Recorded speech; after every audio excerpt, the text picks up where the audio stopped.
हाय 13 जानेवारी ते 19 जानेवारी या कालावधीमध्ये नवी दिल्ली येथील इंदिरा गांधी मैदानावर प्रथमच खो खो विश्वचषक स्पर्धेचे आयोजन करण्यात आले होते आणि हे विश्वविजेतेपद महिला आणि पुरुषांमध्ये भारताने जिंकलेले असून इतिहास रचलेला आहे। या ऐतिहासिक कार्यक्रमात 6 खंडांतील 23 राष्ट्रांचा समावेश होता, ज्यामध्ये 20 पुरुष संघ आणि 19 महिला संघ यांचा समावेश होता। पुरुषांची अंतिम फेरी ही नेपाळ विरुद्ध भारत अशी झाली। अंतिम संघामध्ये 54-36 असा दणदणीत विजय या ठिकाणी भारताने मिळवलेला आहे।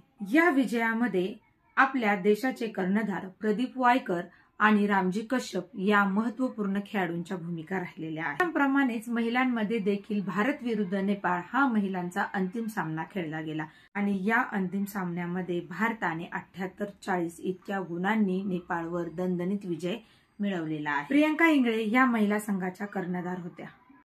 या दुहेरी विजयामुळे खो खो मध्ये भारताचे वर्चस्व प्रस्थापित करण्यात आले आणि या विजयामुळे नक्कीच खो खो या खेळाला देशभरात प्रोत्साहन मिळेल अशी अपेक्षा करूया आणि इथेच थांबूया।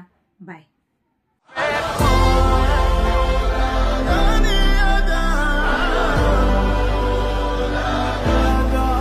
Look who we are the dreamers, we make it happen, guess we believe it. Look who we are.